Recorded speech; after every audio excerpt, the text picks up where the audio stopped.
Hey, welcome back, everyone. We're here at CPAC sitting down with Gordon Chang, one of the top China experts in the U.S. and author of The Coming Collapse of China. Hey, Gordon, real pleasure having you on Crossroads. Thank you so much, Joshua. So you've been talking about this new story coming out on China trying to create super soldiers. I mean, this sounds sci-fi. Tell us about what's happening.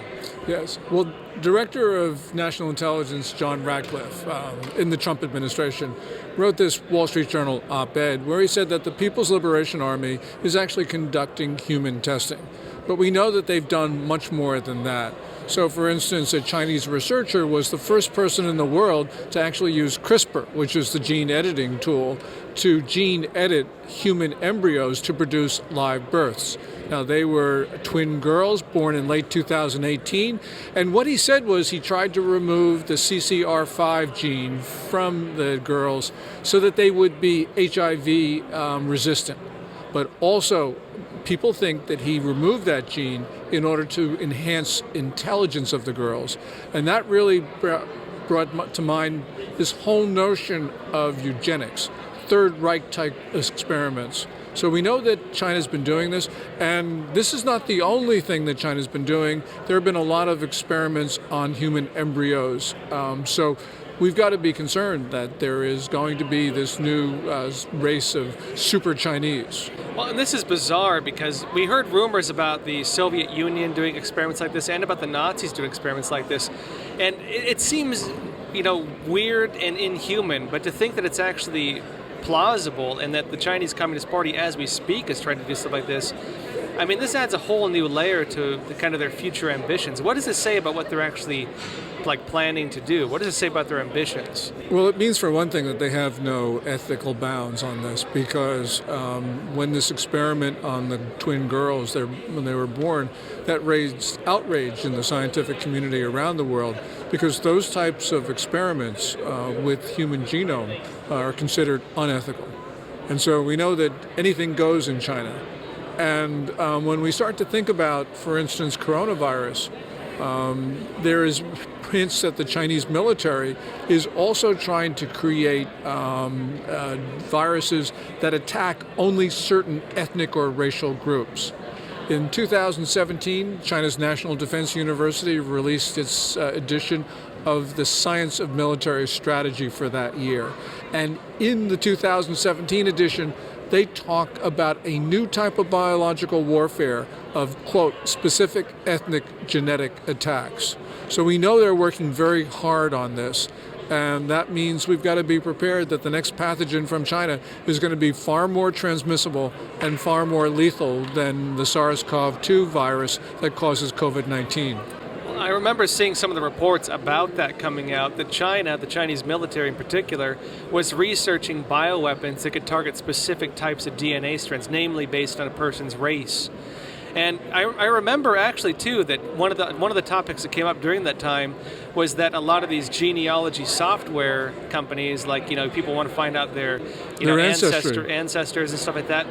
That data was being processed in Chinese labs, and actually the military in the United States, there came out something where they were forbidden from using those types of software because it was a threat. And I think for the average American, they sound like, how could that be a threat if they're just processing DNA data in China? What would you tell them? Well, really what's going on here, and the reason why China subsidizes this is because it wants the DNA profiles of foreigners, because that gives them more information to be able to do what we just discussed, which are viruses that attack only certain ethnic or racial groups. So the more data they collect, the more information they have to do this. And by the way, China is also restricting, actually prohibiting, the transfer of DNA profiles of Chinese out of the country. That gives the suggestion that they're up to something sinister. Now, when it comes to the idea of using DNA strands to make bioweapons and things like this, the whole bioweapon thing, unfortunately, because of the virus, has been framed as like conspiracy theory. But if we go back to the bioweapon agreement that China signed on to, if you really read into it, for our audience, China never actually showed signs of getting rid of their existing bioweapon programs we knew they actually had.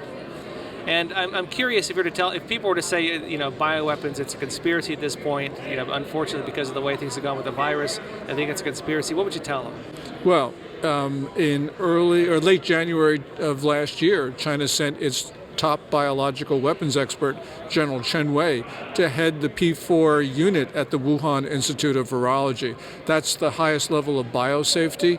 And the question is, why would they send a weapons expert there? I believe that General Chen was sent there to clean up the lab, first of all, to remove any evidence of an accidental lab leak, but also, I believe, to remove any evidence of a biological weapons program. And I think she was probably pretty successful and thorough in doing that. So we've got to look at all of this in a context of why would they send her instead of just some sort of civilian scientist to clean up that lab. Now, I know I've spoken to U.S. military, folks who talk about this as well. And, you talk about bioweapons, and yes, it's kind of forbidden to develop bioweapons in the international community. I understand that most countries, according to folks I talk to, do actually have programs like this, but they're often, veiled as defensive programs. Right. And this is every major country in the world, the U.S. and otherwise. If we start talking about the idea that, well, doesn't the U.S. have defensive cyber weapons programs as well? Aren't they engaged in stuff as well? How, why can't China do this? What would you say? Well, I mean, it's right. I mean, countries do have research in this area which is meant to be defensive only. But, China has done something that no other country has, and that is it deliberately pushed this virus out its borders. We don't know, at least at this point, to a moral certainty, what the origin of COVID-19 was, whether it was a natural zoonotic transfer or whether it was an accidental release from the lab.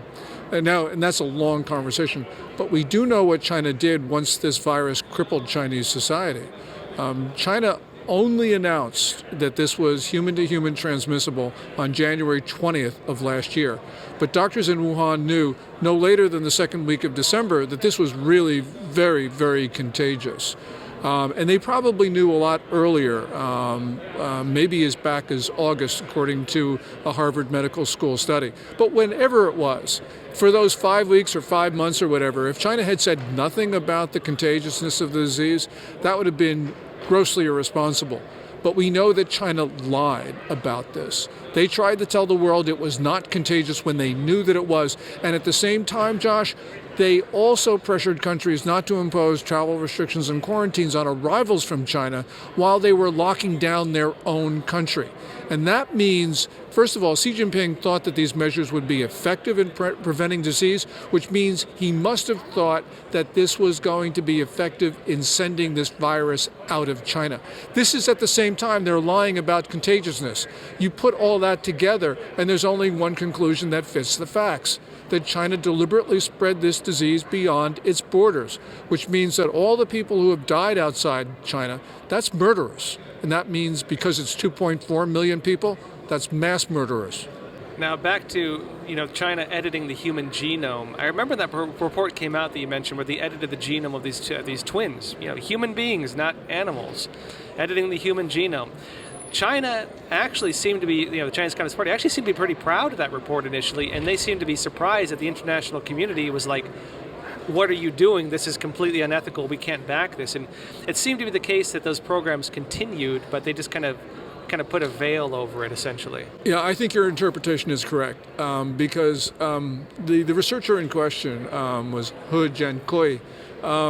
He was doing, you can't do this stuff without Beijing knowing about it. Remember, China runs a near total surveillance state, so they knew what researchers were doing.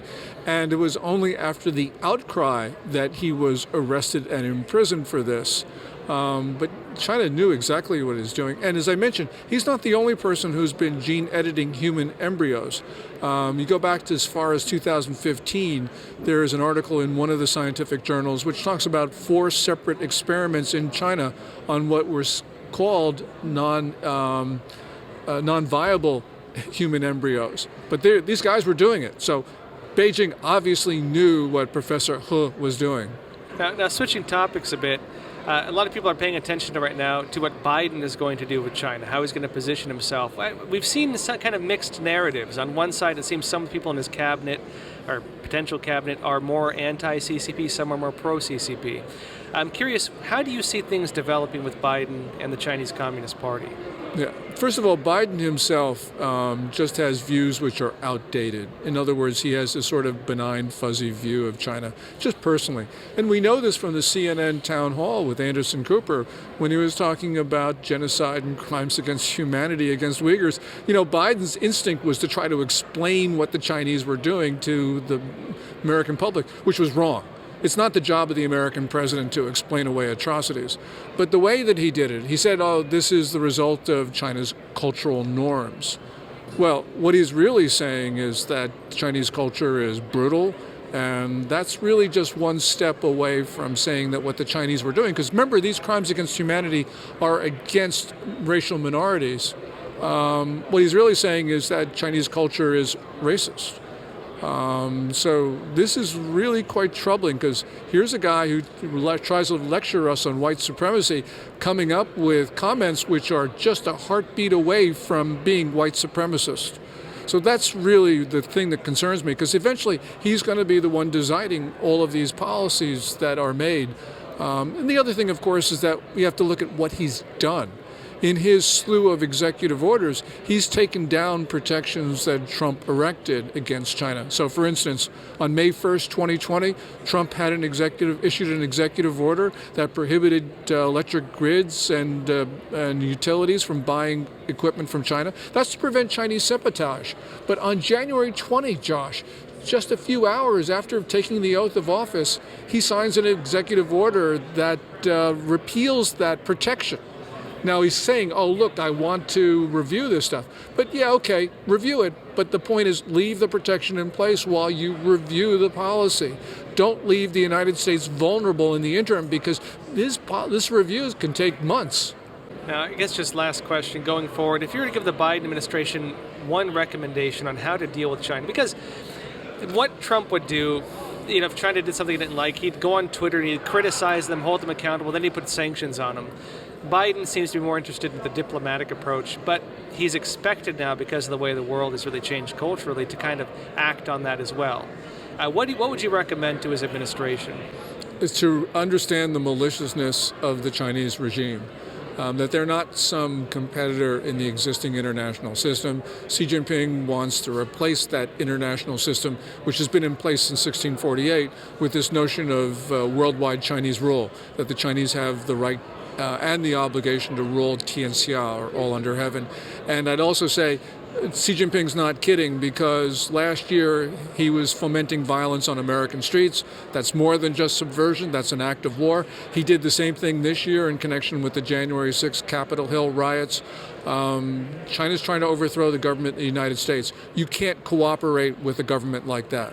And just real quick, as you mentioned this, how is Xi Jinping involved with the January 6th protest? A lot of people haven't heard about this. They have used their social media feeds, their bots and troll farms, to encourage people to go out on the streets and riot.